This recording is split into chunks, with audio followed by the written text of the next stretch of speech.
Hey guys, tonight we begin with the Pyramids of Giza and the story of how humanity first learned to build mountains. So before you get comfortable, take a moment to like the video and subscribe, but only if you truly enjoy what I do here. And let me know in the comments where you're tuning in from and what time it is for you. And it's always fascinating to see who's joining us from around the world. Now dim the lights and let's ease into tonight's journey together. Welcome everyone to the channel Historian Podcast, the Giza Plateau. When you stand there, especially as the sun begins to set, the air cools down quickly. You can feel the day's blistering heat radiating off the massive stones, but the breeze that sweeps across the sand is refreshingly cold. It's a place of profound silence, broken only by the wind and the distant sounds of Cairo. And in that silence, the three great pyramids seem to absorb all the light and all the quiet. They are so massive, so ancient, and so perfectly alien that it feels impossible they were built by human hands. They are the last remaining wonder of the ancient world, and they have fascinated everyone from Roman emperors to modern-day engineers, but Giza isn't where the story begins. Giza is the grand finale, the masterpiece. To understand how we got these smooth-sided, geometrically perfect mountains of stone, we have to travel a few miles south to a place called Saqqara, and we have to go back further in time to a world that had never even seen a pyramid. Before the pyramids, Egyptian kings, the pharaohs, were buried in relatively simple single-story tombs called mustabas. The word mustaba is Arabic for bench, and that's really what they looked like. They were large, rectangular, flat-roof structures made of mud brick with sloping sides. They sat on the desert floor like giant shoeboxes. Deep beneath the mustaba, a shaft was cut into the bedrock, leading to a burial chamber where the pharaoh's body, mummified and sealed in a sarcophagus, would be placed. Imagine the claustrophobia of that burial. The feeling of being lowered deep into the earth, the air growing thick and still, smelling of dry dust, natron salt used for mummification, and the faint, sweet scent of cedarwood from the coffin. These mustabas were practical. They were meant to be eternal houses for the dead, complete with little rooms for storing furniture, food, and wine for the afterlife, but they were not inspiring. They were bound to the earth. They were profoundly flat. This all changed around 2650 BCE with a pharaoh of the third dynasty named Djoser. Djoser was an ambitious king, but his greatest asset was his chief official, a man named Imhotep. Imhotep was a true Renaissance man thousands of years before the Renaissance. He was a priest, a scribe, a physician, an astronomer, and an architect. He was a commoner by birth, but his genius was so undeniable that he rose to become the king's most trusted advisor. Djoser wanted a mustaba for his eternal rest at Saqqara, the great necropolis of the capital city, Memphis. He tasked Imhotep with building it, and Imhotep, being Imhotep, wasn't just going to make another mud brick box. He had a revolutionary idea. He would build the king's mustaba not out of perishable mud brick, but entirely out of stone. Limestone.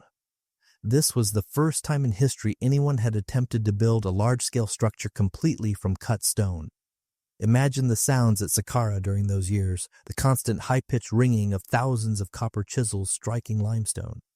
The air would have been thick with a fine white dust that caked onto the workers' skin, filling their lungs and covering everything with a pale film. The smell of raw, quarried rock, sharp and chalky, would have replaced the familiar smell of river mud and straw used for bricks. Imhotep built Djoser's stone mustaba, a magnificent white limestone structure, but then he didn't stop. He, or perhaps Djoser, decided it needed to be grander, so Imhotep built another slightly smaller mustaba right on top of the first one, and then another on top of that, and another. He kept going, stacking 6 layers of stone, one on top of the other, each smaller than the one below, until he had created a structure rising 204 feet into the sky. It was the world's first pyramid, the Step Pyramid. It was a staircase to the heavens. It was the first truly monumental building in history, and it completely changed architecture forever. This was the historical event that kicks off the Pyramid Age, the construction of the Step Pyramid complex. Because Imhotep didn't just build the pyramid, he built an entire 37-acre ceremonial city for his dead king, all surrounded by a massive stone wall. It had temples, shrines, courtyards for the king's spirit to perform rituals, and miles of underground tunnels and chambers. The sheer ambition is staggering. And for an odd detail, Imhotep's legacy was so profound that he was remembered long after his king. Centuries later, the Egyptians began to worship him. He was deified, becoming the god of wisdom, writing, and most famously, medicine. He is the only non-royal Egyptian, aside from a few others, to be granted divine status. Not a bad promotion for a royal architect. I guess Djoser must have been a very satisfied client. Standing in the great courtyard of Djoser's complex, you can feel the intense, dry heat. The sun would have reflected off the white Tura limestone casing, making the entire complex almost too bright to look at. A blinding white city of the dead. Then, slipping into the cool, dark entrance of one of the subterranean galleries, the temperature would instantly plummet. The air would feel heavy and still. The silence absolute, the only sound being the soft padding of your own feet on the stone floor, echoes of a world 4,600 years old. But what did this new shape mean? Historians still debate the exact symbolic meaning of the step pyramid. Was it a literal stairway, as it appears, designed to allow the pharaoh's soul to climb up and join the circumpolar stars, the ones that never set, symbolizing eternity? Or was it meant to be a physical representation of the primeval mound, the first hill of land that rose from the chaotic waters of creation, the place where life began? Or maybe it was just Imhotep, the ultimate overachiever, playing with the world's biggest and newest set of building blocks and just getting a little carried away. We may never know for sure, but this one brilliant idea, this first draft of a pyramid, lit a fire in the Egyptian imagination. It set a new standard for royal burials. It was the ultimate resurrection machine. But it was just the beginning. The next generation of pharaohs would look at Djoser's grand staircase and think, that's impressive, but we can do better. We can make it smooth, we can make it perfect, and that obsessive quest for perfection would lead to some of the most spectacular failures and glorious triumphs in the ancient world, long before anyone even thought about building at Giza. That quest for the perfect smooth-sided pyramid became the obsession of the Fourth Dynasty, and it starts with a pharaoh named Sneferu. Sneferu was the father of Khufu, the man who would later build the Great Pyramid at Giza, and Sneferu was arguably the greatest pyramid builder of them all. He was a tireless experimenter, and he was clearly not afraid of failure. He was the king who had to work out all the bugs in the system, and his failures were just as spectacular as his successes. His first attempt, or at least the first one he took over, was at a place called Menkaure. It seems this pyramid was started by his predecessor, but Sneferu took over and decided to try something new. The pyramid at Menkaure was originally a step pyramid, much like Djoser's, but Sneferu, or his architects, decided to try and convert it into a true, smooth-sided pyramid. They tried to fill in the steps with stone and then cover the whole thing with a smooth outer casing of Tura limestone. It did not go well. Today, the Menkaure pyramid looks like a strange three-step stone tower rising up from a colossal mountain of rubble. What we are seeing is the inner core, the outer casing and the fill stones all collapsed in antiquity, sliding down to create the pile of debris that surrounds it. You can almost feel the stunned silence of that ancient collapse. The grinding, booming sound of thousands of tons of limestone giving way, followed by a vast cloud of choking white dust, and then nothing. Just a ruined project, a failed experiment. It's a monument to a brilliant idea that just didn't work. But Sneferu was just getting warmed up. He abandoned Menkaure and moved his royal necropolis to a new site, Djoser. There, he started again from scratch, determined to build the world's first true pyramid. This second attempt is known today as the Bent Pyramid, and it is one of the strangest and most fascinating structures in all of Egypt. This was the historical event, Sneferu's grand experiment at Djoser. He started building it at a very steep, very ambitious angle of about 54 degrees.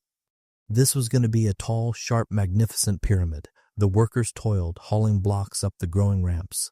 You can imagine the scene, thousands of men, their skin dark from the sun and caked with white limestone dust. The air would be filled with the sound of chanting as they pulled on thick papyrus ropes, their muscles burning, their feet straining for grip on the sandy ramps. the smell of their sweat, mixed with the sharp, chalky smell of the stone and the oily scent of the wooden sledges, would have been overwhelming. They built it higher and higher, a shining white mountain rising from the desert. But then, when they were about halfway up, disaster struck. Deep inside the pyramid, the internal chambers and passages, which were being built at the same time, began to show signs of severe stress. Cracks appeared. The walls were struggling to hold the immense, poorly distributed weight of the stone above them. The architects must have been in a cold panic. To enter those inner chambers would have been terrifying. The air, already cool and still, would have felt heavy, oppressive. You might hear the faint, sickening groan of stone settling or the sharp crack of a granite beam shifting under a load it was never meant to bear. The entire project, the king's eternal home, was on the verge of collapsing in on itself. So they made a drastic emergency decision. They immediately changed the angle of construction to a much safer, much shallower 43 degrees. This is the odd, unusual detail. The pyramid literally has a bend in it. It starts steep and then suddenly kinks, continuing to its peak at a noticeably flatter angle. It looks like a massive architectural mistake, frozen in stone for 4,600 years. Historians still debate the exact reason for this sudden change. The most popular theory is the one of structural instability, that the cracks in the chambers forced their hand. Others argue that perhaps the pyramid at Meidum collapsed right around this time, and the architects at Djoser panicked, changing their design to avoid a similar fate. Another theory suggests that the pharaoh may have been aging, and the builders realized they needed to finish the pyramid more quickly. A shallower angle means less volume and a much faster completion time. We may never know the precise reason, but the bent pyramid stands as a visible record of an ancient engineering crisis. It's also remarkably well preserved. It's one of the few pyramids to retain a large amount of its original polished white casing stones, giving us a true sense of how these monuments must have looked in their prime, gleaming so brightly in the sun you could barely look at them. But you have to put yourself in Sneferu's sandals. He now had one collapsed pyramid at Meidum and one weird bent pyramid at Djoser. This was not the grand, perfect, eternal monument a god-king deserved. He was a perfectionist, and this simply would not do. So, in a move of almost unbelievable ambition and resourcefulness, he ordered his workers to start again for a third time. Just over a mile away from the bent pyramid, he began construction on yet another massive pyramid. This one is known as the Red Pyramid. This time they learned from their mistakes, and they started from the very beginning with the safe, stable, and gentle 43-degree angle, the same angle they had used to finish the bent pyramid. There would be no steep sides, no structural risks. This was going to be built correctly. The Red Pyramid, so named for the warm reddish hue of the core limestone blocks that are exposed to the sun today, was a total and complete success. It is a beautiful, serene, and perfectly proportioned structure. It became the first successful, large, smooth-sided, true pyramid in history. It finally worked. Standing inside the Red Pyramid is an experience.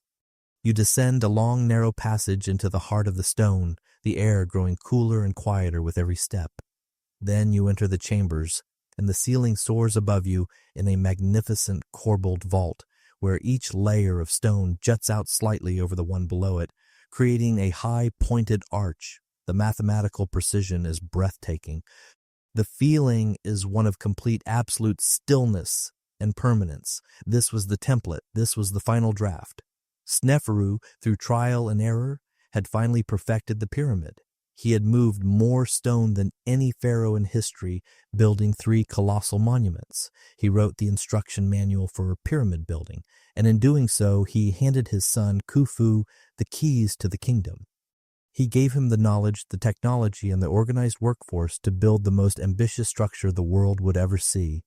Khufu, Sneferu's son, inherited this perfected knowledge, and he also inherited a kingdom that was stable, prosperous, and incredibly well organized from his father's long and successful reign. Khufu, known to the Greeks as Cheops, was not a man to be overshadowed.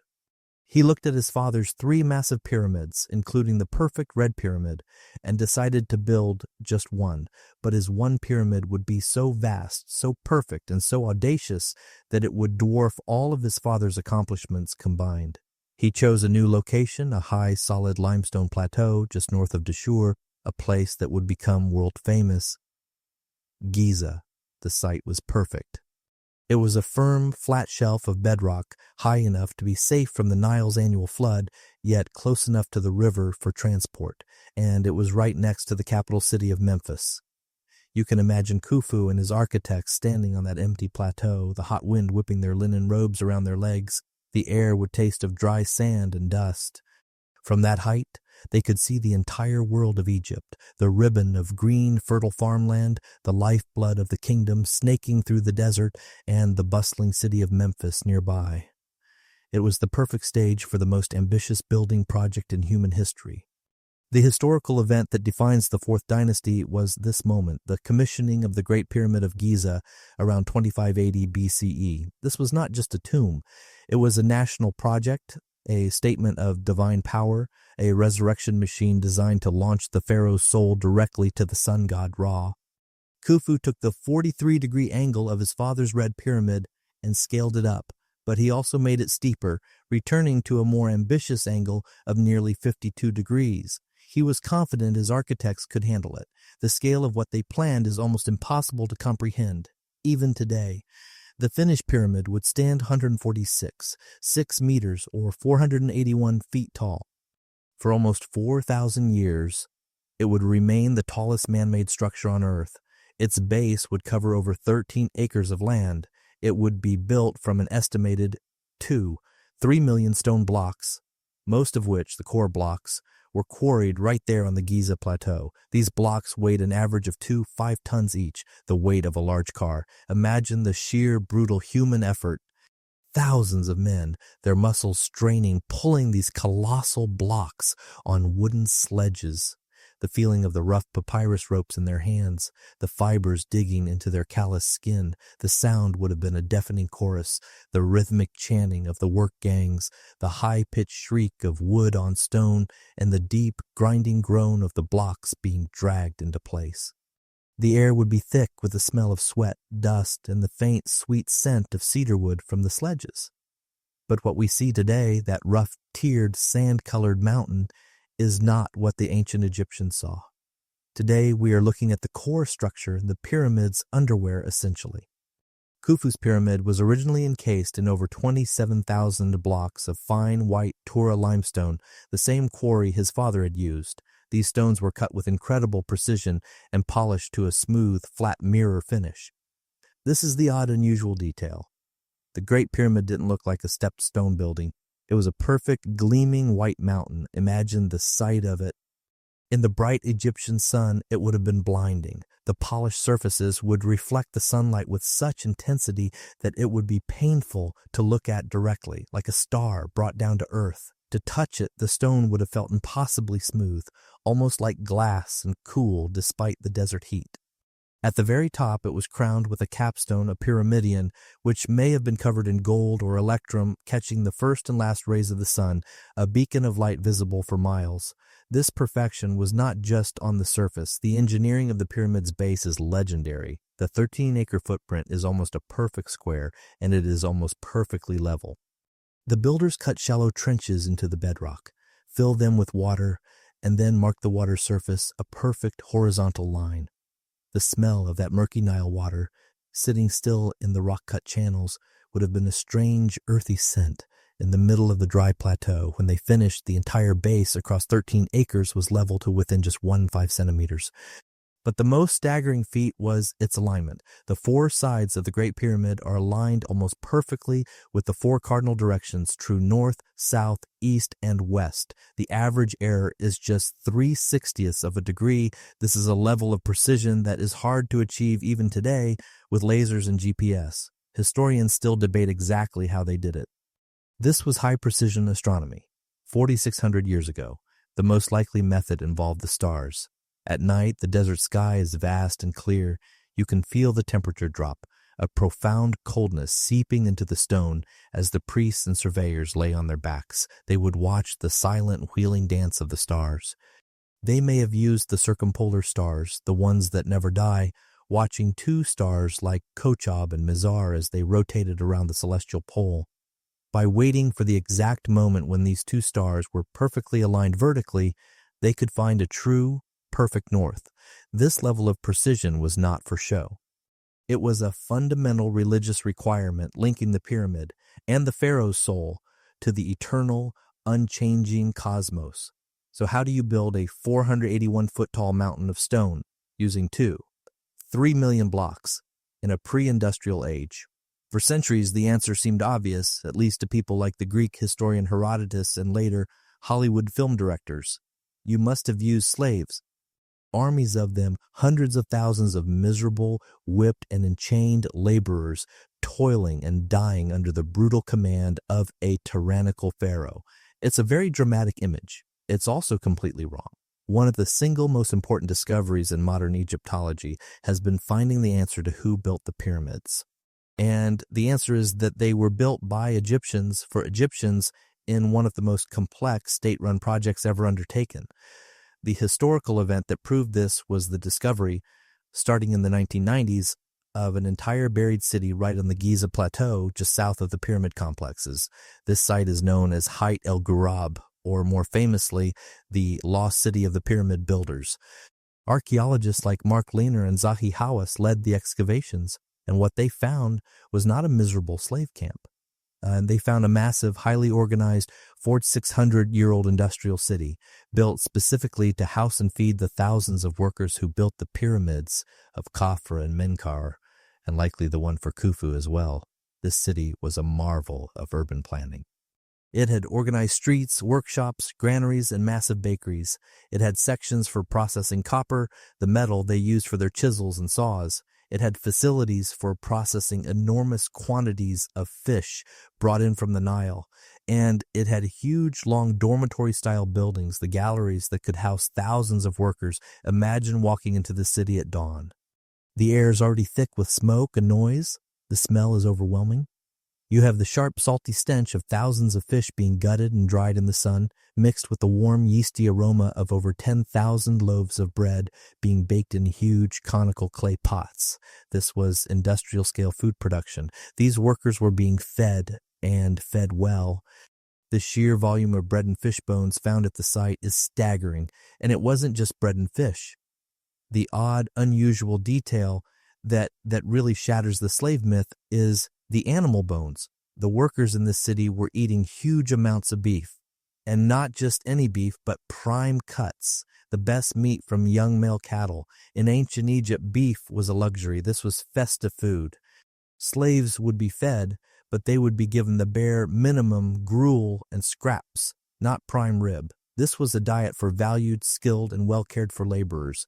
These were the men who were quarrying the stone, hauling the blocks, and setting them with precision. They were engineers, artisans, and heavy laborers, and the state was investing heavily in keeping them fed, healthy, and strong. This was not the work of a demoralized slave army. This was the work of a dedicated professional workforce, a kind of national service. It was the ancient world's equivalent of the Apollo program. The feeling of exhaustion these men must have felt at the end of a shift is hard to imagine.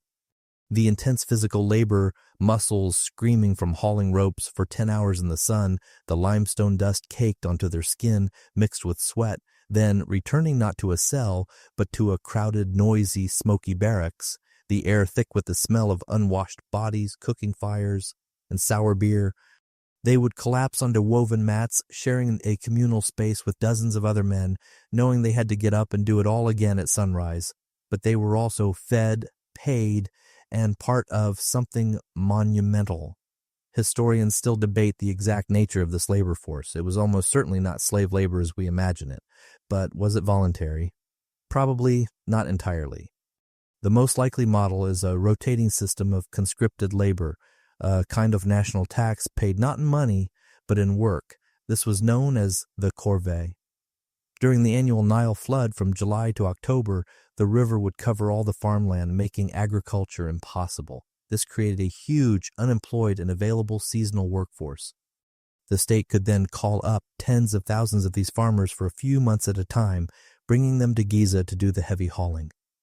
They would be housed, fed, and then sent home when the waters receded, and it was time to plant crops again. This seasonal army of grunts would have been supplemented by a permanent year-round corps of thousands of skilled professionals, the stonemasons, the surveyors, the tool makers, and the overseers who lived in the city full-time. So when you picture the pyramids being built, don't picture slaves in chains. Picture a bustling, noisy, smoky, and incredibly organized city, a massive logistical machine filled with well-fed Egyptian builders working in a complex hierarchy to create a monument for their god-king. It's a far more complex and, frankly, more impressive human story. That city, Hayt el Ghurab, was a place of intense, organized human energy. Let's try to imagine the daily grind. The morning would begin before sunrise, the air still carrying the desert's deep overnight chill. You'd feel that cold in your bones, a dampness that clung to your linen kilt as you crawled off your sleeping mat. The sound of thousands of people stirring in the long dark galleries would be a low murmur, a chorus of coughs and groans. But the dominant smell would already be rolling in from the industrial sector, the warm, thick, slightly sour smell of 10,000 loaves of bread baking in their clay molds, and the yeasty, fermenting funk of thousands of gallons of beer, the workers' primary source of calories and hydration, bubbling away in huge vats. This was the fuel for the project. This massive logistical operation, the feeding of the workforce, was a historical event in itself. But the workers weren't just a faceless mob. We know from archaeological evidence, particularly graffiti found scrawled on the blocks themselves, that they were highly organized. The entire workforce was divided into two main crews and then subdivided into smaller units called philes, a Greek word for tribes. There were 5 philes, and each was named after one of the king's body parts, like the Great Phile or the Green Phile. These philes were then broken down into even smaller gangs, or apru of perhaps 20 to 50 men, and these gangs had names. This is the truly odd and wonderful detail. They left their marks on blocks, hidden deep inside the pyramid, like a construction crew signing a steel beam today. We've found names like the Friends of Khufu gang and, my personal favorite, the Drunkards of Menkaure. You have to love that. It suggests a real sense of team identity, camaraderie, and maybe just a little bit of rowdiness. I'm sure their foreman was thrilled with that name. You can just picture the drunkards trying to explain to their supervisor why they were the most productive team on the plateau. A little liquid motivation, perhaps. This graffiti is our best window into their world, a human voice calling out from 4,600 years ago. But this level of organization raises a key question that historians still debate. How exactly were these workers compensated? We know they weren't slaves because they were fed prime beef and buried with honor. But were they paid in the modern sense? The corvée system, that seasonal draft of farmers, was likely a form of taxation. You owed the state a few months of labor to build the God King's eternal home, and in return the state fed, housed, and cared for you. It was a civic and religious duty, but the full-time skilled artisans, the masons and engineers, they were almost certainly paid a regular wage. This wouldn't be in coin that didn't exist yet. It would be paid in rations of high-quality bread, beer, grain, textiles, and meat. This was a complex, well-oiled economy, all running on barter and state-issued goods. Probably more efficient than some of our modern payroll systems, to be honest. The work itself was, without question, brutally hard and incredibly dangerous. Imagine being in the Giza quarry just south of the Great Pyramid. The sound is a deafening, constant clack, clack, clack of thousands of stone pounders, hard dolerite balls being smashed against the limestone bedrock. The air is so thick with white dust you can barely breathe, your throat raw and your eyes stinging. You and your gang have to cut a 5-ton block free, then the truly dangerous part, levering it out of its socket and onto a wooden sledge. One slip, one snapped rope, one moment of inattention, and you could lose a hand, a foot, or your life.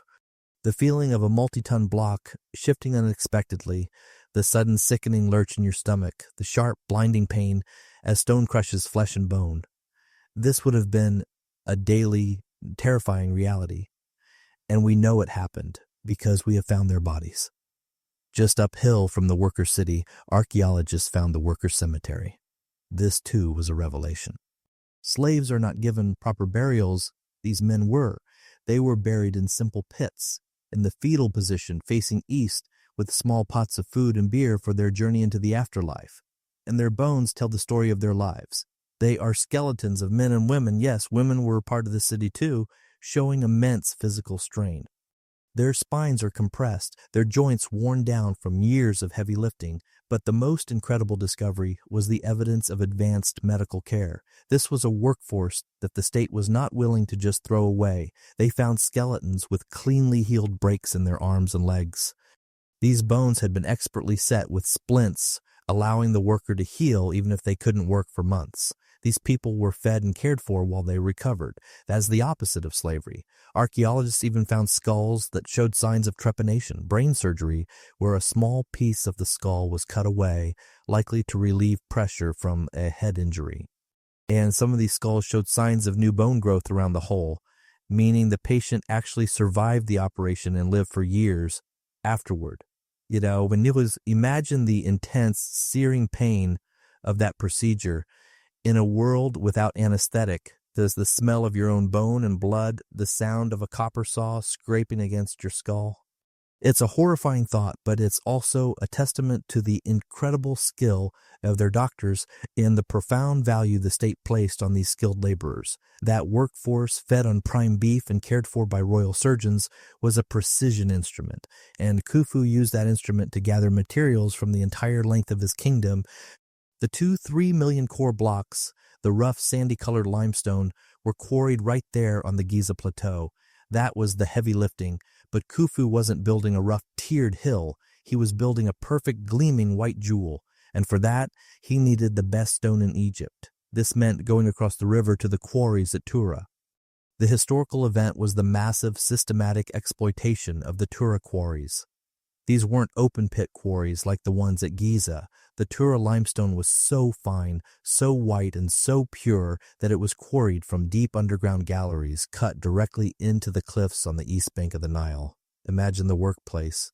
You are deep under the earth. The air is cool, a welcome relief from the sun, but it's also dead and still. It smells of rock dust, the sharp, chalky scent of limestone, and the thick, oily smoke from hundreds of small clay lamps. The only light is the flickering orange glow of these lamps, casting long, terrifying shadows that dance on the walls. The sound is a constant, high-pitched, ringing clink, clink, clink of thousands of copper chisels. It's not the brutal thud of the Giza quarry. This is finer work, the sound of masons carefully, almost delicately, freeing the casing stones that would become the pyramid's skin. The fine white dust would be everywhere, a constant presence in your lungs, your throat, your eyes, and you would feel it gritting between your teeth. When the blocks were finally cut free, they were dragged through these dark, narrow tunnels on sledges, pulled by men chanting in the darkness, and then brought out into the blinding, shocking sunlight. From there, they were loaded onto barges and ferried across the Nile to the Giza construction harbor. But even the fine white stone of Tura wasn't strong enough for the most important parts of the pyramid. For the inner sanctum, the king's chamber, and the massive sarcophagus that would hold the pharaoh's body, Khufu needed something eternal. He needed granite, and the only place to get that was at Aswan, almost 900 kilometers or more than 500 miles to the south. This was a logistical challenge on an entirely different scale. Aswan in the summer is one of the hottest places on Earth. The sun is not just hot, it is a physical, oppressive weight. The granite quarries were open to the sky, and the dark rock would absorb the heat, making the ground itself feel like a hot stove. You would feel the skin on your back and shoulders blistering, no matter how much linen you wore, and you could not quarry granite with copper chisels. Copper is a soft metal. It would just fold. To quarry granite, you had to use stone to fight stone. The main tool was a dolerite pounder, a simple grapefruit-sized ball of incredibly hard dark rock. The sound in the Aswan quarry would have been a mind-numbing, deafening, continuous roar, the sound of hundreds of men standing shoulder to shoulder for hours, for days, for weeks, just pounding the granite, thud, thud, thud, slowly pulverizing the rock to create a trench around a massive block.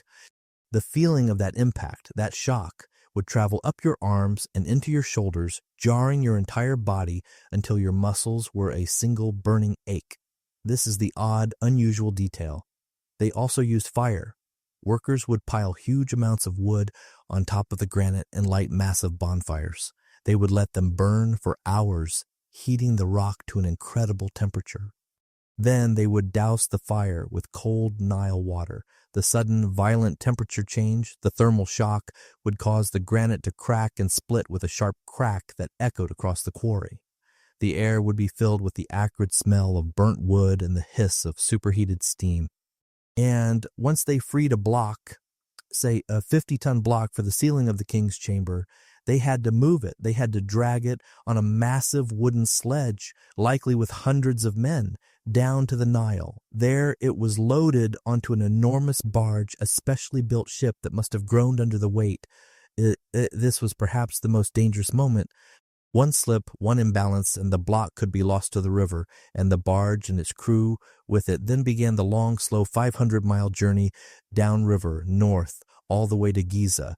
This monumental effort, quarrying and moving 50 and 80-ton blocks of granite, raises one of the greatest debates in Egyptology. How did they cut these blocks with such perfect precision? Khufu's sarcophagus, for example, is cut from a single solid block of granite. Its sides are perfectly flat, and its internal corners are razor sharp. Historians still debate the methods. Some argue they used long copper saws, which are soft, but used them with an abrasive like quartz sand, letting the sand do the actual cutting. Others suggest they pounded it out with dolerite balls, a painstaking process. The truth is, we don't know for sure how they achieved such perfect flat planes and sharp internal angles on a material as hard as granite, using only the simple tools they had. It remains a testament to their incredible, almost unbelievable skill and patience. So they had these monumental blocks, 50-ton granite monsters from Aswan, and pristine white limestone from Tura, arriving at the Nile's edge. But how did they get them from the river to the high plateau of Giza, and how did they do it with the efficiency of a modern assembly line? For centuries, this was a huge mystery. We assumed they just dragged them for miles over the sand, an almost impossibly difficult task. But in 2013, archaeologists made one of the most stunning discoveries in the history of Egyptology. The historical event was the discovery of the Diary of Merer. This is to date the oldest known papyrus in the world. It is a 4,600-year-old logbook, a collection of daily records kept by a mid-level official named Merer. He was the leader of a crew of about 200 men, and his job was to help transport the Tura limestone for the Great Pyramid. This papyrus is not a grand religious text. It's an ancient Excel spreadsheet. It records in meticulous hieratic script his team's day-to-day work over several months. And it tells us exactly how they did it. Merer's diary describes loading the fine white casing stones from Tura onto boats. Then they sailed them across the Nile, but they didn't just land on the opposite bank. Merer writes that they sailed to the pyramid. He specifically names the destination Achet Khufu, which means the horizon of Khufu, the ancient name for the Great Pyramid itself. He records that it took his crew, for example, 2 or 3 days to sail from Tura to the pyramid, deliver their cargo of stone, and return to the quarry for another load. This was the missing link. It confirmed what archaeologists like Mark Lehner had long suspected: the Giza Plateau, which today is miles from the main channel of the Nile, was not so far away back then. The river's floodplain extended much closer, and even more importantly, Khufu's engineers had dug a massive system of artificial canals, a man-made waterway that branched off the Nile and led directly to the base of the plateau. They built a huge inland port, a bustling harbor right at the foot of the construction site. Imagine the scene at this Giza port. It's not a dry, dusty desert. It's a waterfront. The air is filled with the smell of the Nile, that thick, earthy scent of river mud, fish, and wet papyrus reeds. The sound is a chaotic symphony. The shouting of sailors, the creaking of massive wooden barges low in the water, the splash of giant oars, and the thud and scrape of multi-ton blocks being unloaded. This port was the receiving dock for the entire project. This is where the Tura limestone arrived. This is where the 500-mile journey of the Aswan granite finally ended. The boats, their hulls groaning, would dock, and the blocks would be transferred from the ship to the land, ready for the final brutal uphill climb. This is where the sledges came in. The blocks were not rolled on logs, a common myth. They were placed on massive, purpose-built wooden sledges.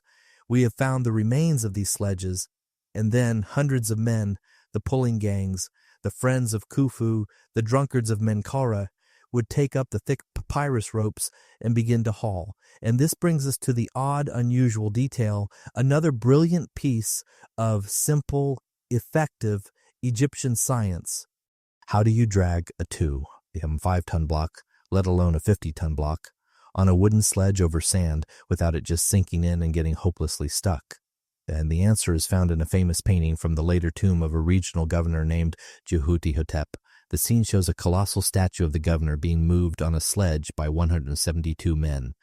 And right at the front of the sledge, on the runners, stands one man. He is holding a small jar, and he is pouring liquid water directly onto the sand in the sledge's path. For a long time, historians thought this was just a symbolic act, a ritual purification. But in 2014, physicists tested this. They found that dry sand piles up in front of a sledge, creating huge friction. And sand that is too wet is just mud, but a small, precise amount of water, just the right amount of dampness, causes the sand grains to stick together through something called capillary bridges. As this makes the sand firm and incredibly slick, it cuts the friction, the pulling force required by half. That one man with his water jar was not a priest. He was an engineer. He was doubling the efficiency of the entire team. You can feel the moment it worked. The sudden lurch as the sledge, which felt impossibly heavy, suddenly slides forward. The grit of the wet sand under your feet, the burning in your shoulders and thighs easing just a little, the rhythmic chant of the pullers rising in volume as the great stone begins to move, sliding over the damp earth toward the growing ramp. Of course, historians still debate the full scale of this water highway. We know from Merer's diary that it worked for the Tura limestone. But did the same canals and ports handle the truly monstrous 80-ton granite beams from Aswan? Did they require even larger, deeper channels, or a specialized heavy-duty port? The exact layout of this vast Giza waterfront, this pyramid port city, is still being uncovered, with new discoveries changing our understanding of this ancient logistical miracle. So the blocks arrive at the Great Giza Harbor. They are dragged on sledges over damp, firm sand to the base of the growing pyramid. And now they face the single greatest engineering challenge of the project. They have to go up. They have to lift millions of 5-ton blocks and dozens of 50-ton granite beams to a height of 481 feet. This is the part of the mystery that everyone loves to debate.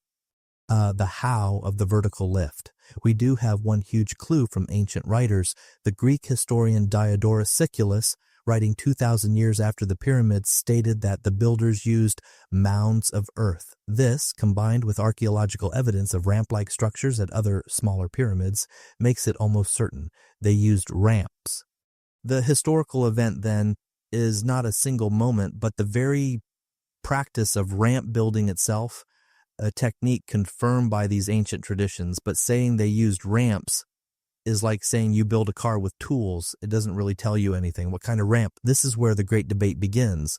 The first and most obvious theory is the long, external, straight ramp. You can picture it. A single, massive causeway of mud brick, stone chips, and earth starting far out in the desert and rising at a gentle slope until it met the working level of the pyramid. As the pyramid grew taller, the ramp grew longer and taller with it. You can almost feel the grinding, repetitive exhaustion of that climb.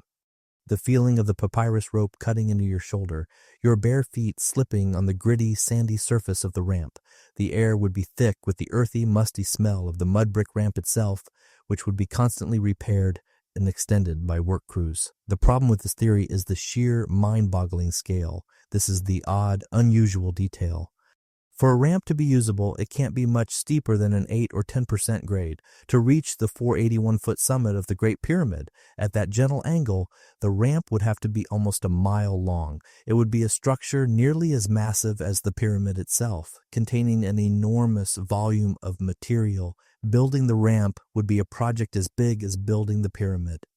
And then once you're done, you have to dismantle the entire 1-mile-long thing.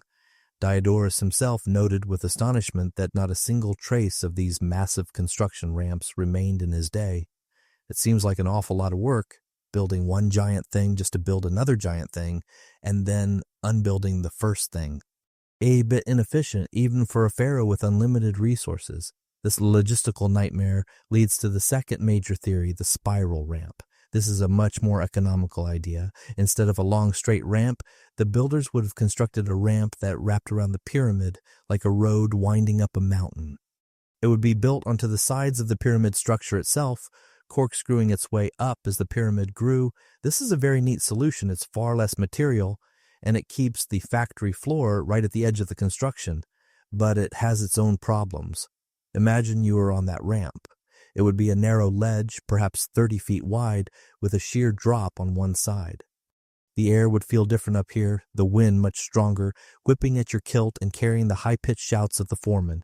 Now, try to turn a 20-foot-long, 2 5-ton block on a sledge around a perfect 90-degree corner. It's like trying to pivot a grand piano in a tiny hallway, except the piano weighs 5,000 pounds and you're 300 feet in the air. It seems almost impossible. This is where the academic debate really heats up. How could they make those corners? And perhaps more importantly, a spiral ramp would cover the 4 sides of the pyramid as it was being built.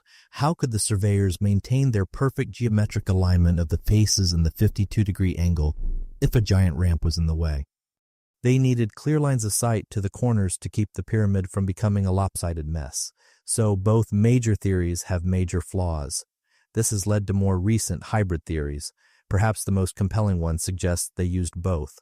A short, wide, straight ramp was likely used for the bottom third of the pyramid. This is where the vast majority of the blocks are, the heavy lifting base. You can imagine this lower level as a huge, bustling, noisy construction site, a wide highway of stone moving up the first 150 feet. Then, for the upper, more delicate 2/3, they may have switched to an internal ramp. This is a brilliant concept. The ramp would spiral upwards, but inside the pyramid's outer edge. It would be a kind of tunnel built within the core blocks, corkscrewing its way to the top. This would keep the corners and faces clear for the surveyors. It would be efficient, and it might even explain a strange anomaly, a low-density spiral shadow seen in modern thermal scans of the pyramid. Imagine working in that tunnel. It would be claustrophobic. The air would be hot still and choking with fine stone dust. The only light would be from flickering oil lamps, filling the passage with a thick, greasy, acrid smoke. The sound would be a terrifying, echoing roar, the grinding scrape of stone on stone, and the rhythmic chanting of the pullers, all trapped and amplified by the narrow stone walls. It would feel like being in the belly of the beast. We must also remember Herodotus, who wrote about machines made of wood that lifted stones from one step to the next. Perhaps they used a system of wooden levers and cranes, at least for the final placement of the blocks. The creak and groan of a massive wooden lever, the fibers of the wood and rope straining under the immense weight, would be a sound of pure, terrifying tension. The truth is, we don't know for sure. It may have been a combination of all these things. The Egyptian builders were masters of logistics, and they were clever. They also crucially cleaned up after themselves. They left us the finished, perfect product, and they packed up their tools and their ramps and went home, leaving us to argue about it for the next 4,500 years. While those massive ramps were rising on the outside, an equally complex and precise operation was happening deep within the pyramid's core. The builders were constructing the internal passages and chambers, the very reason the pyramid existed. This was not a solid pile of stone. It was a stone mountain built around a hollow, secret heart. The original entrance was high up on the north face, about 56 feet above the ground, but it was sealed with a pristine, smooth casing stone, making it invisible. Today, tourists enter through a lower force passage hacked into the pyramid by tomb robbers centuries ago. But if you were an ancient priest entering through the true passage, you would first go down a long, steep, and narrow descending passage that plunges deep into the bedrock beneath the pyramid. It leads to a rough, unfinished room known as the subterranean chamber. It seems this was the original plan, a tomb under the earth, just like in Djoser's pyramid. But Khufu, or his architects, changed their minds. They wanted something grander. They wanted the king to be buried up in the body of the pyramid itself, closer to the stars. So they sealed the top of the descending passage with a hidden plug and started a new one going up. This is the ascending passage. And to enter it is an experience in claustrophobia. You have to crouch. The ceiling is less than 4 feet high. You move in a low back-breaking stoop, climbing a steep 26-degree incline.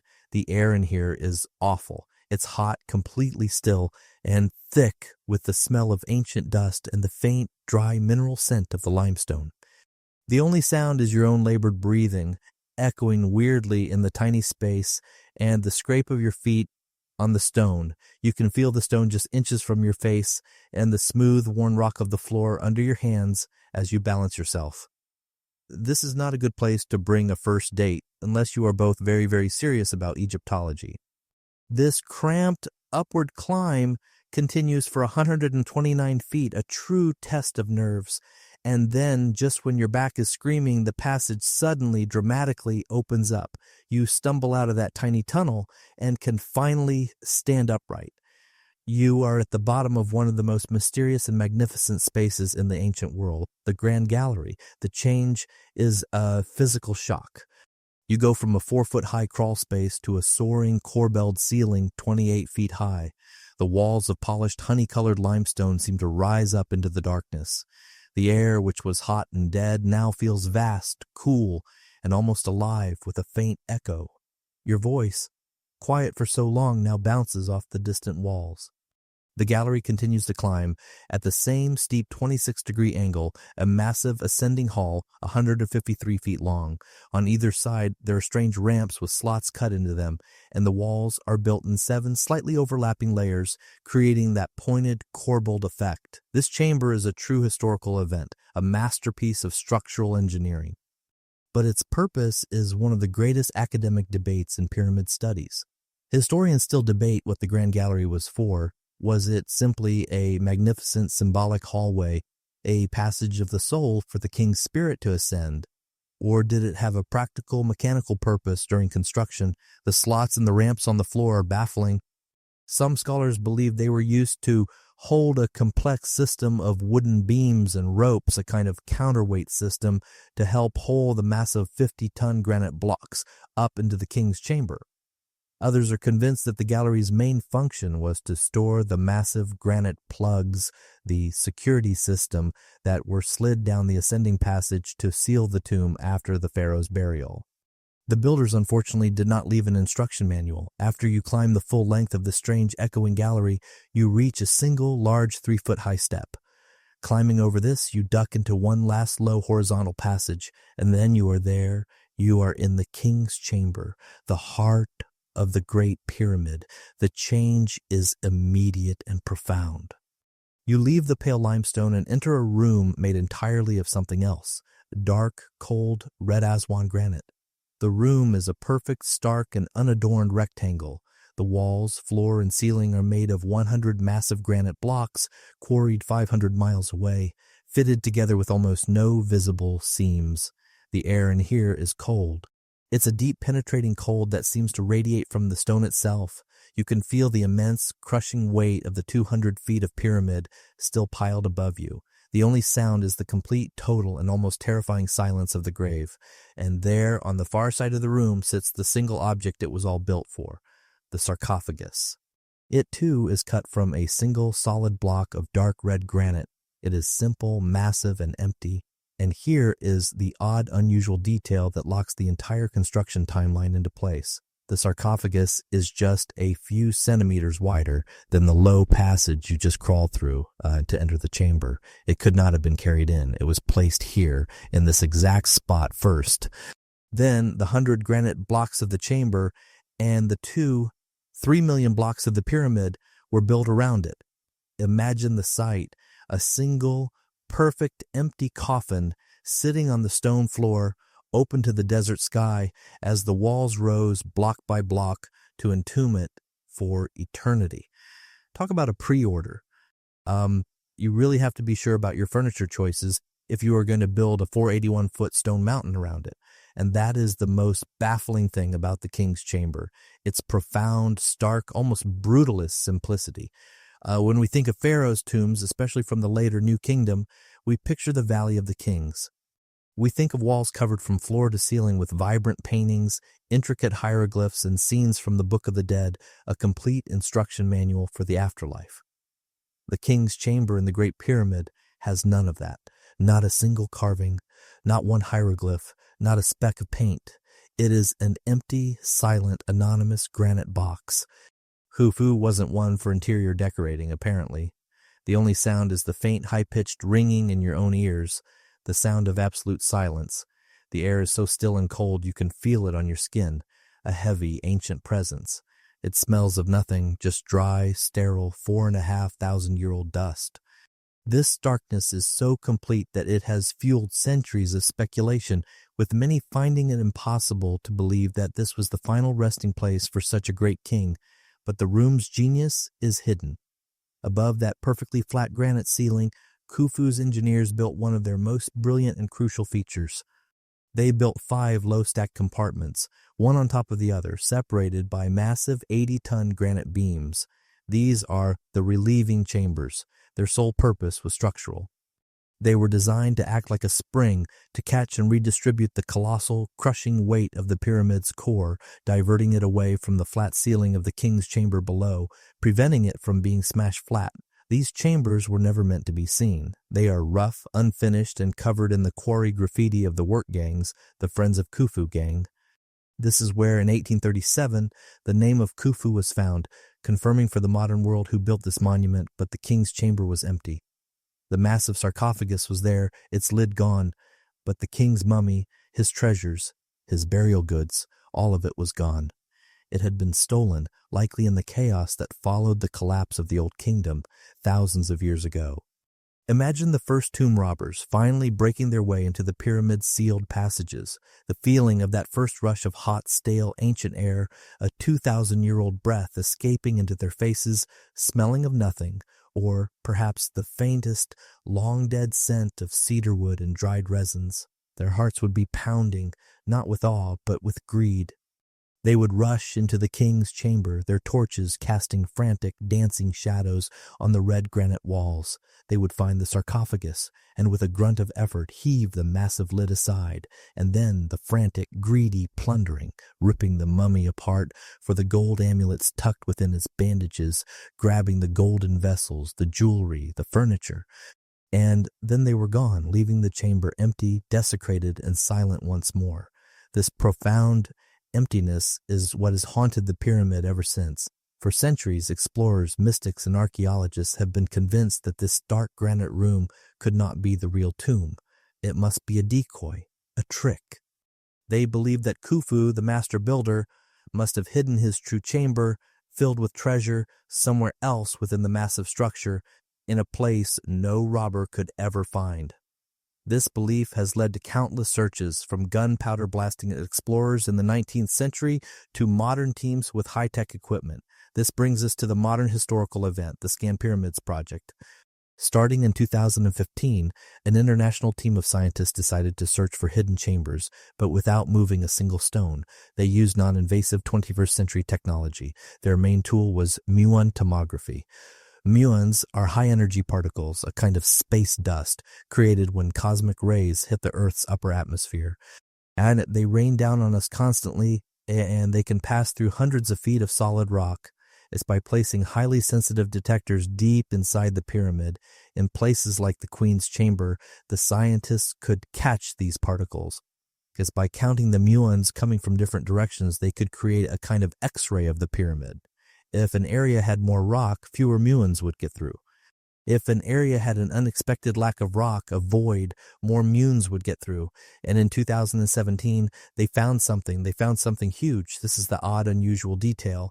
They discovered a massive, previously unknown void, a huge empty space sitting right above the Grand Gallery. It's an enormous nothing right in the middle of the world's most solid something. This void is estimated to be at least 100 feet long and nearly as high as the Grand Gallery itself. It's the first major large-scale internal structure to be discovered inside the Great Pyramid since the Middle Ages, and it is completely, totally inaccessible. There's no known passage that leads to it. It has been sealed, silent, and dark for 4,600 years. Imagine the feeling of that space of vast, black, untouched emptiness, the air perfectly still, the dust of its construction settled on the floor, undisturbed by any human breath for 4.5 millennia. And so, The great academic debate began, and it rages to this day. What is the Great Void? The Romantics and the newspapers immediately jumped to one conclusion. This must be it. This must be the real tomb of Khufu, the secret chamber still intact and filled with treasure hidden away by the brilliant architect. But most engineers and Egyptologists are more cautious. They suspect it is far more likely to be another brilliant structural feature, much like the relieving chambers above the king's chamber. The Grand Gallery has a massive 28-foot-high corbelled roof. That roof has to support all the stone above it. It's possible the Great Void was intentionally built as another, even larger relieving chamber, a massive, empty space designed to reduce the load and prevent the Grand Gallery from collapsing under its own immense weight. Archaeologists love a good mystery, but engineers love a good stress distribution solution. Other theories suggest it might be a remnant of construction, perhaps an internal ramp that was left in place and sealed up, or a space used to store the blocks for the Grand Gallery's roof during assembly. The only way to know for sure would be to drill a hole to send a camera in. But the Egyptian government is, quite rightly, very reluctant to let anyone start drilling holes in the last wonder of the ancient world. And so, for now, the Great Void remains just that, a void, a mystery. It's a perfect symbol for the Great Pyramid itself. Even after 4,600 years, even with our most advanced science, the pyramid still holds its secrets. Khufu's son, Khafre, known to the Greeks as Chephren, clearly had a bit of that second child syndrome. He looked at his father's colossal 481-foot-tall monument, the new wonder of the world, and was faced with a classic dynastic problem. How do you follow an act like that? You can't really build bigger. That would be disrespectful, or perhaps just too impossibly expensive, even for a pharaoh. So he did the next best thing, a clever bit of royal one-upmanship. He built his pyramid, the second Great Pyramid at Giza, on a spot of bedrock that was about 33 feet higher than his father's. His pyramid is actually slightly shorter than Khufu's, originally standing at 471 feet. But because it's built on higher ground from a distance, the two peaks look to be almost exactly the same height. A very clever optical illusion, a way to show respect while also quietly insisting you are your father's equal. The construction of Khafre's pyramid complex around 2570 BCE is the great historical event of his reign. He built it just southwest of his father's, and in many ways, his complex is the most complete and best preserved of them all, giving us the clearest picture of what these resurrection machines were really like. They weren't just pyramids, they were vast, interconnected religious estates. Khafre's pyramid was also cased in the same gleaming white Tura limestone, but he added a little extra flourish. The bottommost course, the foundation layer, was made of massive blocks of red Aswan granite, giving it a beautiful and symbolic two-tone base. But the most incredible, the truly odd and unusual detail of Khafre's pyramid is the one you can see today. It's the only one of the Giza pyramids to retain a large section of its original smooth casing stones right at the very peak. This is the casing cap. From the ground, it looks like a small patch of white, but it's a huge area of thousands of tons of stone, still clinging to the apex after 4,600 years. This cap is our one true tangible link to the original appearance of all the pyramids. It's the last remnant of that perfect, gleaming white mountain-like finish. You can feel the difference just by looking at it. The lower, stripped sections are the rough-tiered brown core blocks, easy to climb, which is why people have been doing it for centuries, even though it's now very illegal. Imagine the feeling of that illegal climb. The rough, crumbling core blocks warm from the sun, the gritty texture under your hands, the feeling of vertigo as you look down, and then reaching that final section, the stone suddenly changes. It becomes smooth, impossibly smooth, and cool to the touch. The joints are so perfect you can't fit a knife blade between them. The wind up here, nearly 500 feet in the air, would be a high-pitched, deafening roar in your ears, whipping your hair across your face, but the view would be of all of creation, the green slash of the Nile Valley, the endless desert, and the growing sprawl of modern Cairo, a view fit for a god. But the pyramid was just the tomb. The real religious action happened in the temple. Khafre's complex is the template. Against the pyramid's east face was a massive mortuary temple, a place where priests would perform daily rituals and leave offerings for the pharaoh's soul. From this temple, A long covered stone hallway, the causeway, ran for almost a third of a mile, sloping down the plateau. Imagine walking through that enclosed causeway.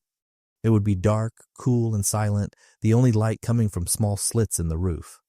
The air would smell musty of enclosed stone and the faint, sweet trace of incense drifting up from below. Your footsteps would be the only sound, echoing in the long, dark passage.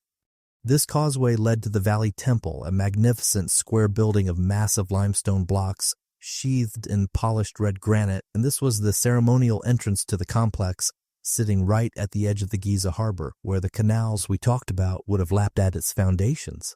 Inside, the floor was paved with polished white alabaster. The air would be cool and silent, the thick granite walls insulating it from the desert heat.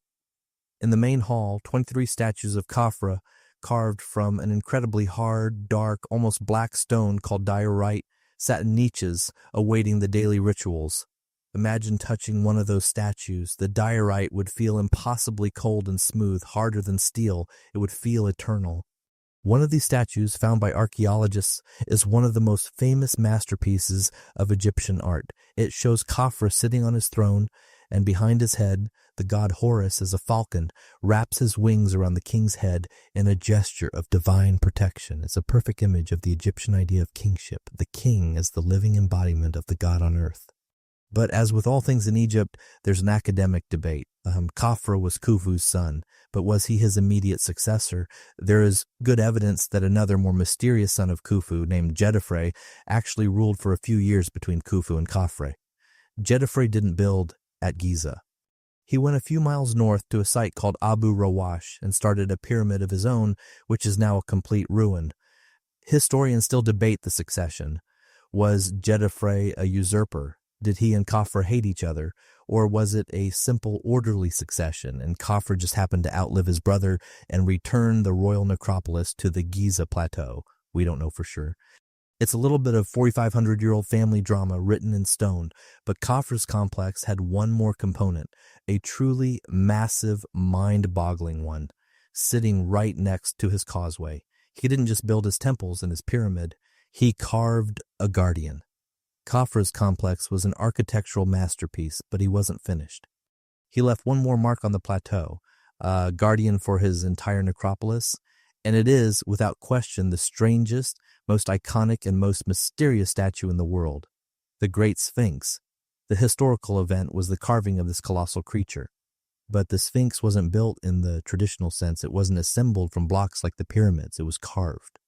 It was sculpted directly from a single massive natural outcrop of limestone bedrock that was sitting in the Giza quarry. Khufu's builders had quarried all around this massive hillock of stone, perhaps finding it too soft or flawed for their pyramid blocks, and they just left it there, a huge lion-shaped lump in the ground.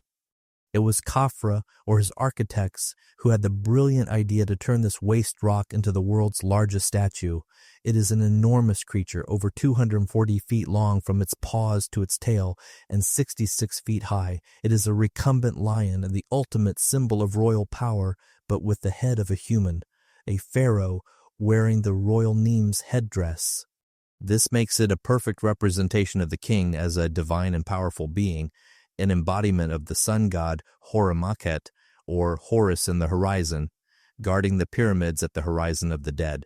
And this brings us to the odd, unusual detail, which is all about geology. The reason the Sphinx has eroded so strangely, the reason its head looks almost too small for its body, is because the bedrock it was carved from is terrible. It's made of different layers of limestone, all of different quality. The head, luckily, was carved from a harder, more durable layer of stone. This is why the face, though damaged, still retains its features. The body, however, was carved from a much softer, more porous and crumbly layer of limestone. This layer has been ravaged by 4,500 years of wind and erosion, with entire chunks flaking off, giving the body its famously decayed and undulating appearance. Imagine the sound of its creation. Not the sharp, ringing clink of chisels on good stone, but the dull, percussive thud, thud, thud of thousands of stone pounders, the dolerite balls being used to smash and pulverize the softer, bad rock, slowly shaping the lion's body. The air would have been a constant, choking cloud, not of fine white turra dust, but of a gritty, yellow-brown dust that would coat your skin, fill your lungs, and sting your eyes.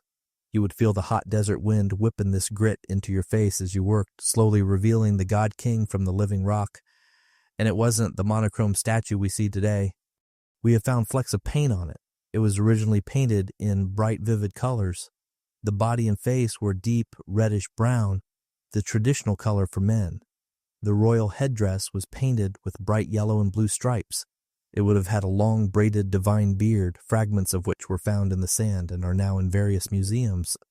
It must have been a terrifying, brilliant, godlike apparition rising from the earth. But the great academic debate has always been, whose face is it? The mainstream, and by far the most likely answer, is that it's Khafre.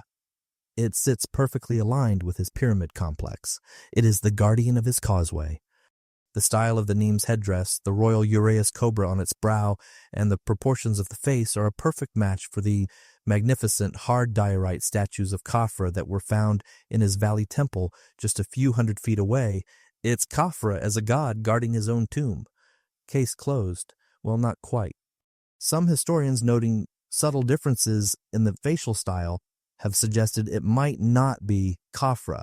Perhaps it was carved by his father, Khufu, or even his brother, Djoser, who ruled briefly between them. It's a plausible, if minority, academic argument. But this debate has also been hijacked by a much more fringe idea that the Sphinx is thousands or even tens of thousands of years older than the pyramids, based on disputed claims of water erosion on its body. This idea is not supported by the archaeological evidence, which firmly places its carving and the temple built in front of it in the 4th dynasty.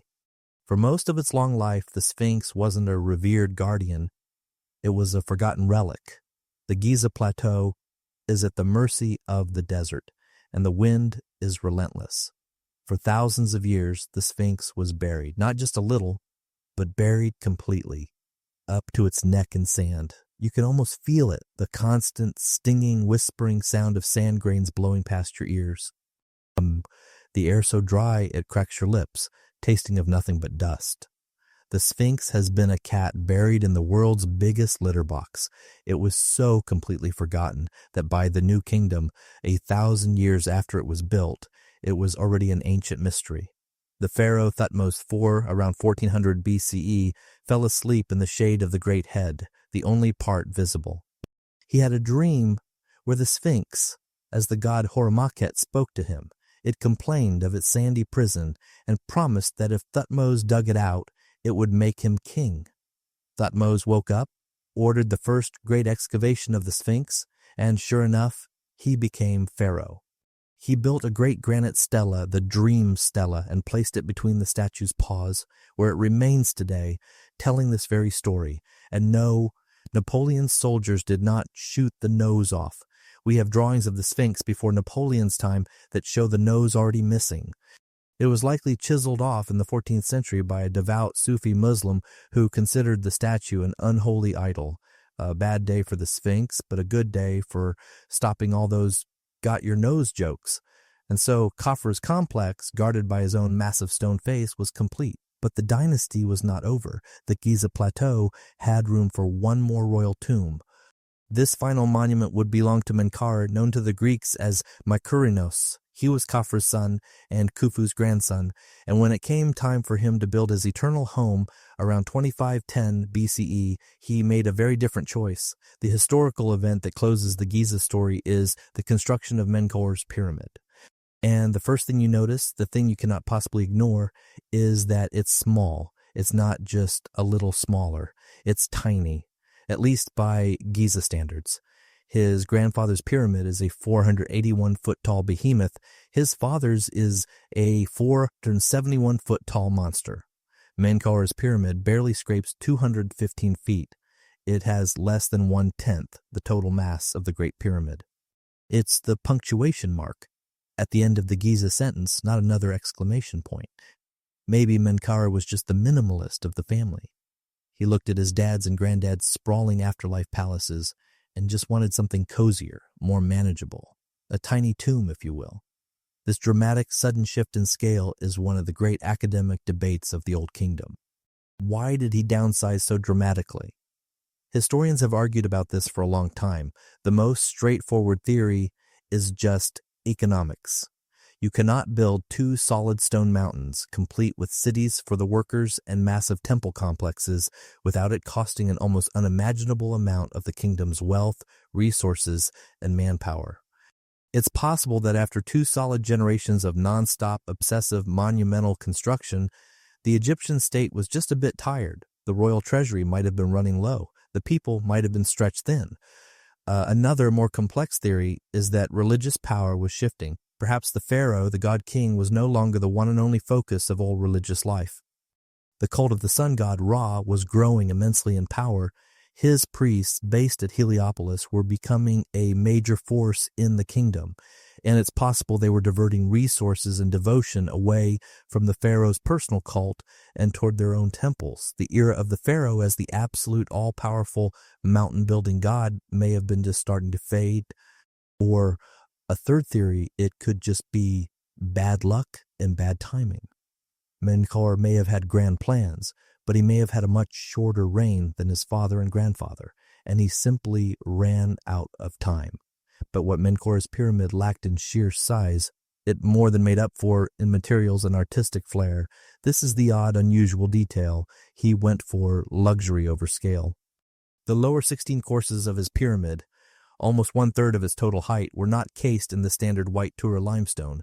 Menkaure had them cased in massive, rough-cut blocks of red Aswan granite, the same impossibly hard, incredibly expensive stone his grandfather had used only for the inside of his burial chamber. Menkaure was using for the outside of his pyramid. Imagine the sight of it when it was new. It would have been a stunning two-tone monument. The bottom third would be this rugged, powerful, deep reddish-pink base, and the top two-thirds would be the classic, smooth, gleaming white limestone, all capped, probably, with a dark granite or basalt pyramidion. No one had ever built a pyramid that looked like that. The cost and effort of quarrying that much granite 500 miles to the south and shipping it all the way to Giza must have been astronomical. And you can still see those granite blocks today, clinging to the pyramid's base, and when you get close, you can feel them. The stone is incredibly coarse, like the hardest sandpaper you can imagine, and it holds the sun's heat. Placing your palm against it, you can feel a deep, penetrating warmth, the stored energy of the desert. But these blocks also tell a story. Many of them are unfinished. You can see the rough, rounded knobs, the bosses, left over from the quarrying process, still protruding from the stone. They were never pounded and polished flat. The sound of the dolerite balls, that constant thud, thud, thud, working to smooth the granite, must have just stopped midway through the job. This is the clearest sign that the project was completed in a great, sudden hurry. The most likely scenario is that Menkaure died long before his pyramid was finished. His successor, a pharaoh named Shepseskaf, who may have been his son, was left to finish the job, and Shepseskaf clearly had other priorities, or perhaps just a tighter budget. He did the bare minimum to make the complex functional. He finished the pyramid's casing in cheaper limestone, and he completed the vital mortuary and valley temples not with massive eternal granite blocks, but with mud brick. You can imagine the change on the worksite, the feeling of sudden panic and a shift in purpose. The air, once filled with the fine dust of limestone and the ringing of chisels, would now smell of the Nile, of wet mud and straw, as workers frantically slapped together mud bricks to finish the temple walls, just in time for the king's funeral. The interior of Menkaure's pyramid is also unique. It's a complex, almost confusing, multi-level mess of passages and chambers, very different from the clean, simple ascending lines of his father's and grandfather's tombs. It seems they started with one plan, a simple descending passage, then changed their minds, dug another passage, added a new chamber, and then another. It feels like a project that was redesigned on the fly. This pyramid, the last great monument at Giza, marks the end of an era. The age of the giants was over.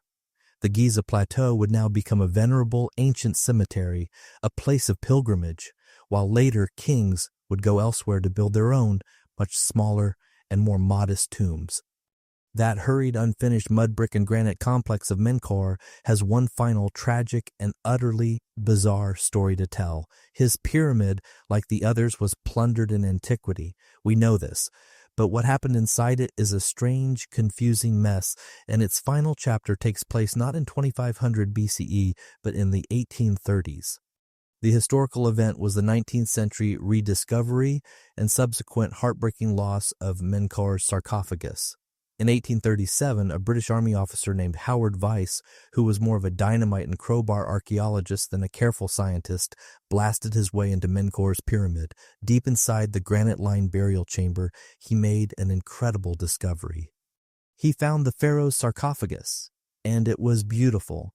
It wasn't a simple, stark box like his grandfather's. It was a masterpiece of dark blue basalt, carved with an intricate palace facade paneling.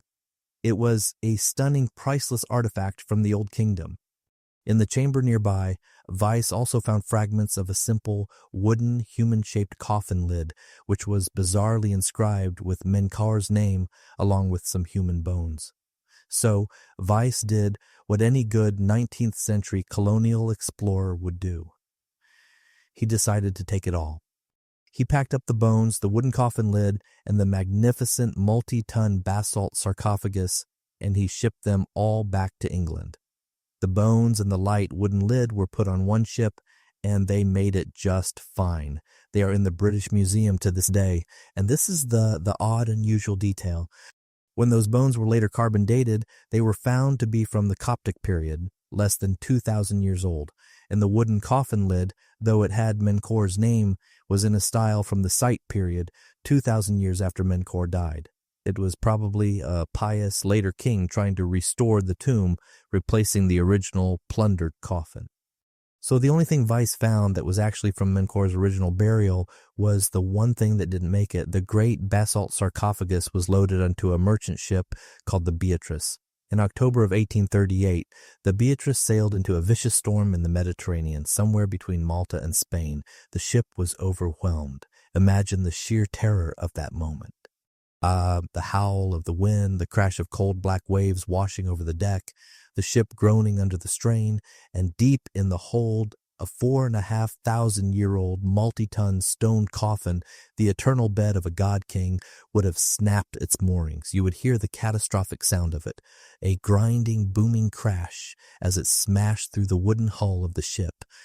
The feeling of the deck lurching violently beneath your feet, the icy black water pouring in. The Beatrice sank, taking its entire crew and its priceless, one-of-a-kind cargo with it. And so, the sarcophagus of Menkaure, the son of Khafre, the grandson of Khufu, now lies in silent cold darkness, thousands of feet down at the bottom of the Mediterranean Sea. A tomb, inside a tomb. The sense of mystery and strange folklore isn't just a modern story. The Giza pyramids have been magnets for tall tales ever since they were built. When the Greek historian Herodotus visited Egypt around 450 BCE, the pyramids were already 2,000 years old to him, as ancient as the Roman Empire is to us. He was a tourist, and like any good tourist, he listened to the local guides, and they filled his head with some absolutely wild stories. He wrote that Khufu, or Cheops, was a cruel, wicked tyrant who closed all the temples and forced his people into misery to build his vain monument. He said the same of Khafre, but when Herodotus asked about Menkaure, the guide's story changed completely.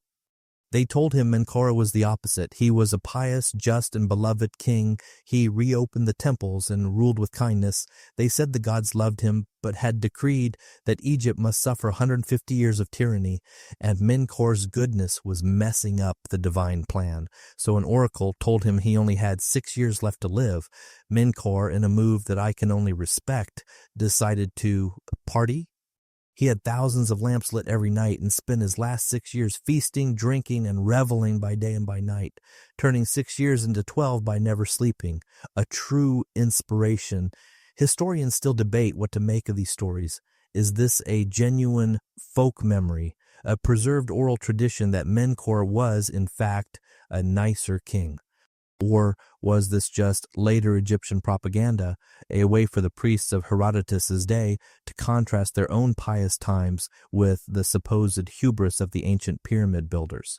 But Herodotus's story, while strange, was nothing compared to the one told by the Roman scholar Pliny the Elder and other Greek writers. They had an even juicier, more scandalous tale about the third pyramid. They claimed it wasn't built by Menkaure at all. They said it was built by a famously beautiful and wealthy Greek courtesan named Rhodopis. The story went that she had amassed such a staggering fortune from her many wealthy lovers that she decided to spend it all on building a pyramid, a monument to her own success, right next to the greatest kings in history. It's the ultimate ancient celebrity gossip, a fantastic rags to riches girl power story. It is also, of course, complete nonsense. We know Menkaure built it. His name is on the complex, and the style is perfectly 4th dynasty, but you can see why the story stuck. It was a much better, much more scandalous tale. It's a perfect reminder that the pyramids have always been whatever people have wanted them to be, symbols of tyranny, feats of piety, or monuments to a fabulously successful courtesan. They are, and always have been, blank screens for us to project our own myths onto. Those stories from the pious king to the Greek courtesan show how the pyramids became legends even in the ancient world. After the fall of Rome, as Egypt's old religion faded and new faiths rose, the Giza plateau fell quiet. For 1,000 years, the pyramids stood mostly silent, their white casing stones still largely intact, enduring the hot sun and the cold desert nights. They were battered by time, but they were still the gleaming white mountains Khufu and Khafre had built. But then, in 1303 CE, a historical event occurred that had nothing to do with kings or religions. Nature itself struck. A truly massive earthquake, its epicenter in the Mediterranean, rocked the entire region. The city of Cairo was devastated, and at Giza, the pyramids, which had stood unmoving for nearly 4,000 years, were violently shaken. Imagine the sound of that moment. A low, terrifying subterranean roar that seemed to come from the earth itself. The ground would heave, making it impossible to stand. And then the sound of the pyramids themselves, a groaning, cracking, shearing sound as the 4,000-year-old mortar that held the casing stones in place finally gave way. You would have seen a terrifying cascade, a white avalanche of Tura limestone, as thousands of the polished blocks were loosened and came crashing down the 52-degree slopes, shattering on the bedrock below. The air would be filled with a white cloud of dust, the dust of Khufu's perfect skin settling over the plateau. The pyramids survived. Their core structure was far too massive to fail.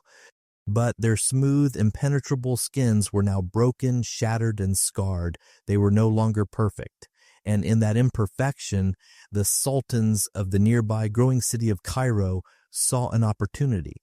This is the odd, unusual, and rather sad detail that defines the pyramids as we see them today.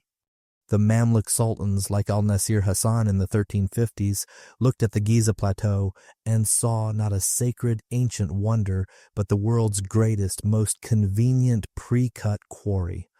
Why bother cutting new stone when 3 mountains of it were sitting right there? And so the systematic, state-sponsored stripping of the pyramids began. Imagine the scene, so different from the ancient one. Now, in the 14th century, workers were clinging to the sides of the Great Pyramid, not to build it up, but to tear it down. The sound would be the sharp metallic clang of iron crowbars and hammers against the stone. The feeling of prying a massive 1 5-ton block free, the groan of stone scraping stone, the dry 4,000-year-old mortar crumbling to dust. Then the terrifying high-pitched, whistling sound of the block sliding, tumbling, and crashing its way down the 400-foot face, smashing into 1,000 pieces. This is why we see the rough, tiered brown core today. The pyramids were flayed, their skin was hauled away, block by block, and taken to Cairo to build the city's new magnificent mosques, its fortresses, and its city walls. Much of medieval Cairo is literally built from the skin of the Giza pyramids. The only reason Khafre's pyramid still has that white cap at the top is because it was just too high, too dangerous, and too difficult for the stone strippers to reach. And the only reason Menkaure's pyramid still has its red granite base is because Aswan granite is just too impossibly hard to break apart.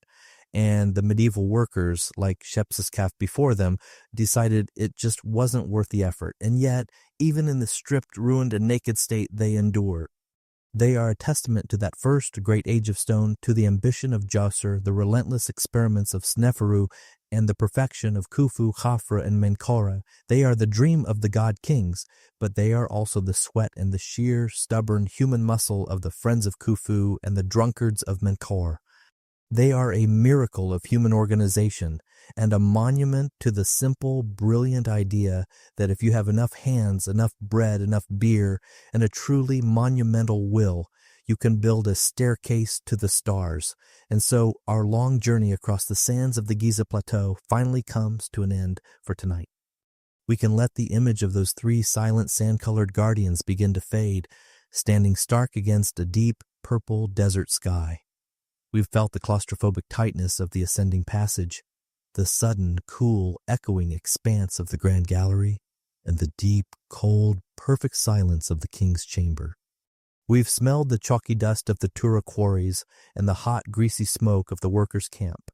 We've heard the rhythmic chants of the pulling gangs and the final tragic crash of a sarcophagus sinking into the dark, cold sea. The story of the pyramids is the story of that first great human ambition, the desire to build something that would outlast time itself, and they did. They are still there. They are a comfort in a way, a reminder that we are part of a very, very long story. And now there are no more ramps to climb, no more stones to pull. The work is done. All that's left to do is to let the silence of the desert night settle in. Let your own breathing slow down. Feel the weight of your body as it sinks into comfort, and let the vast, quiet, 4,600-year-old stillness of the plateau be your companion as you drift away. It's time to rest. It's time to sleep. Good night.